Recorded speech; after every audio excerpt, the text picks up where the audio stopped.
ગુજરાતના રાજકારણમાં સોશિયલ મીડિયામાં અત્યારે એક નવું યુદ્ધ મેદાન બન્યું છે અને મેદાનના કેન્દ્રમાં છે ગાંધીનગર દક્ષિણના ભાજપના ધારાસભ્ય અલ્પેશ ઠાકોર.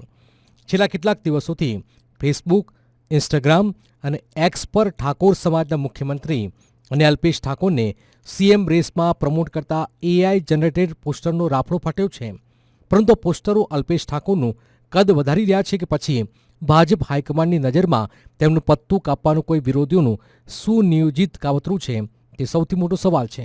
સોશિયલ મીડિયા પર વાયરલ થઈ રહેલી પોસ્ટ સામાન્ય નથી. તેમાં સીધી રીતે ભાજપના નેતૃત્વને પડકાર ફેંકવામાં આવી રહ્યો છે.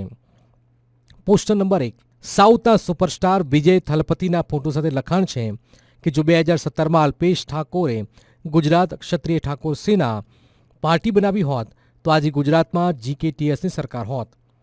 Poster number 2. અલ્પેશ ઠાકોરના ફોટો સાથે ખુલ્લી ચીમકી આપતી લખાણ પટ્ટી. ક્ષત્રિયને મુખ્યમંત્રી બનાવવું, નહીં તો બીજી પાર્ટી તૈયાર કરીને મુખ્યમંત્રી બનાવીશું. હવે સમય છે આપણી સત્તાનો. Poster number 3. અલ્પેશ ઠાકોરના મતવિસ્તારમાં એક સરકારી ઉદ્ઘાટનની આમંત્રણ પત્રિકા વાયરલ કરીને એવું દાવો કરાયો કે પત્રિકામાં અલ્પેશ ઠાકોરનું નામ જ નથી. ભાજપ પક્ષ અલ્પેશ ઠાકોરને સન્માન આપતો નથી. બહુ સહન કર્યું, હવે જવાબ આપવાનો સમય છે. હકીકત શું છે? આમંત્રણ પત્રિકાવાળી વાત તદ્દન ભ્રામક છે. વાસ્તવમાં પ્રોટોકોલ મુજબ ઘણા સ્થાનિક નેતાઓના નામ પત્રિકામાં નહોતા, પરંતુ અલ્પેશ ઠાકોર પોતે ધારાસભ્ય તરીકે સ્ટેજ પર હાજર હતા. તેમ છતાં સોશિયલ મીડિયા પર માત્ર નારાજગીનો માહોલ ઊભો કરવાનો પ્રયાસ થયો.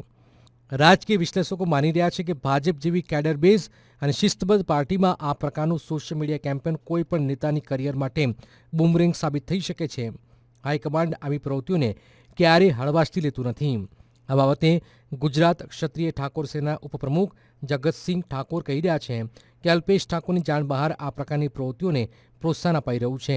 અમે પોસ્ટ વાયરલ કરનાર સામે કાયદેસરની કાર્યવાહી કરીશું.